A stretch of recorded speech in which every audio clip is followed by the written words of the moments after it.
is Chris Watts. I'm doing my communication speech for Brenda Armentrout, and welcome to Broomfield, Colorado. About 70 degrees, and it's awesome outside, so welcome. I'm doing my speech on relationship deterioration and repair, and this is my PowerPoint to help me. Deterioration. The relationship begins to fall apart, crumble, or fail. You have weakening bonds. You get bored of the everyday routine, and you get distractions such as work, hobbies, relationships, no matter how harmless, even at the job. You might meet a new person, and it could strengthen into something else, and could weaken the bond you have with the partner you have. You spend less time with each other, and sometimes you have no time to maintain the relationship. Sometimes in a relationship, you maybe make promises that can turn into a major betrayal, or minor arguments that could turn into things where you can say spiteful comments, which turn into bigger problems. The first phase of deterioration is interpersonal dissatisfaction, which when you become unhappy with all the everyday interactions with you and your partner. You also begin to view your future with your partner as a negative future. And the second phase is interpersonal deterioration, which you start to grow farther and farther apart. And you share less of your free time with each other. You have more awkward silences at dinner, or when you're just out by yourself, you don't talk at all. You disclose less of your feelings, and you show less affection toward each other. When you have good communication, you show more nonverbal communication, which is the majority of the messages we send, like through gestures, facial expressions, eye contact, the tone of your voice. And there's many types of forms of communication these days, and it's the most successful groundwork for relationships. A few quotes that I've done research on from Elaine Schimberg. All relationships problems stem from poor communication skills, which is very true. And another quote from Schimberg and Sorjan: you can't communicate while you're checking your BlackBerry, watching TV, or flipping through sports section, which is very true. With technology nowadays, you'll be on your iPhone, your BlackBerry, at a restaurant, and you'll see two people at a table, and you'll see both of them on their phones, either Facebook comment status, or maybe playing a game. And there's no communication at all. Commitment is the degree of commitment affects your relationship. According to Hirofumi, not surprisingly, commitment is especially strong when individuals are satisfied with their relationship, and grows weaker as individuals become less satisfied. You have to ask yourself 3 questions when you're in a relationship. Do I have a desire to keep this relationship going? Do I have a moral obligation to stay in this relationship? Or is it a necessity for me to stay in this relationship? According to my research, sometimes a necessity could be children. Sometimes when you have children and your relationship starts to deteriorate, a child could help repair it. All relationships are held together in part by a form of commitment, either based on desire, obligation, or necessity. And when the commitment is strong enough to hold the relationship together, you avoid arguing about minor disagreements, and you support one another. When commitment is weak, the relationship is full of doubt, and the relationship deteriorates faster. You have 2 types of deterioration. You have sudden and you have gradual. Sudden would be an example of infidelity. When somebody is not faithful to their partner, the partners realize that the relationship cannot be sustained. Gradual would be if you met somebody at work, or a new friendship has occurred, and as it goes on, you see that, okay, maybe this relationship has more potential than the relationship I have with my partner.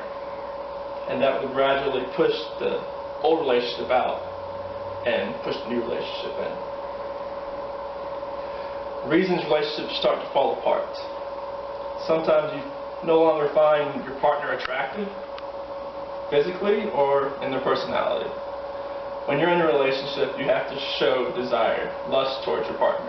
Sometimes when you get married, that the lust and the desire kind of falls by the wayside a little bit. But if you want your relationship to keep going, I would suggest maybe go to a place where you first met, or go bungee jumping, go somewhere that will bring the excitement back. You no longer experience closeness, or when your differences become more important than the similarities, you just pick apart your partner, and you don't see anything that you have in common anymore. You just see something he or she does, and it just gets on your nerves, and you just can't let that go. And you feel you might do better with someone else that you've met. You think that you can no longer that your partner is someone that you can't be with. When you feel you are putting more into the relationship than you are getting out. According to Bloomstein and Schwartz, when a relationship breaks up, it's generally the more attractive one that leaves, which I agree with somewhat and then I disagree with.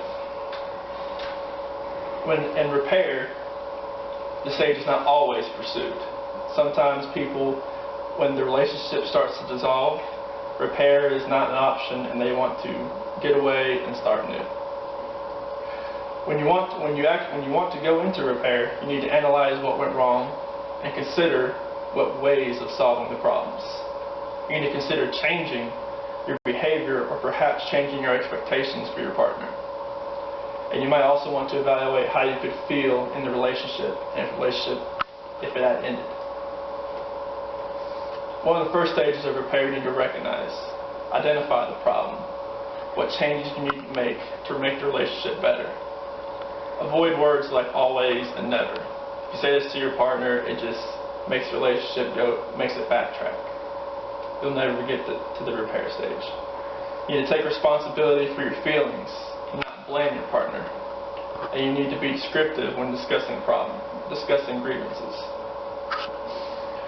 Resolution and conflict resolution. You need to look closely for relational messages that will help clarify motivations and needs. Exchange perspectives and see the situation as your partner does. You need to own your own feelings and thoughts. Use active listening techniques. Listen to your partner. Make sure they feel wanted. Make sure that they know that you're there and not in space somewhere thinking about the baseball game that's coming up or the football game that's coming up, which I sometimes do. And think clearly before saying things you may later forget. Don't just blurt out something. Just think about it. Don't just, if something comes to your mind, then it might be wrong. I do that too. And keep channels of communication open. Always disclose your feelings. Don't keep things bottled up because it will later come back to bite you. Possible solutions. Discuss solutions that both you and your partner win. Don't have a win-lose solution. The win-lose solution, sometimes when somebody loses, you'll have hostility and you'll have resentment. Sometimes they may not show it, but they will be thinking it. You need to affirm each other. Support each other, positive evaluations, positive feelings. Always disclose your feelings, as I said. And cherish the gestures. It's a smile, a wink, a kiss, maybe just a hug, anything at all. Solutions into normal behavior. Say you're sorry. Sometimes it takes a lot to admit that just to say you're sorry, but it helps. Risk rejection by making the first move. Be willing to change, to adapt, to take a new task and responsibility. And in conclusion, I'd like to say that relationships are hard, but they're worth it in the end. And as the Swedish proverb says, a double joy is a shared joy, and a double sorrow is not a shared sorrow. Thank you.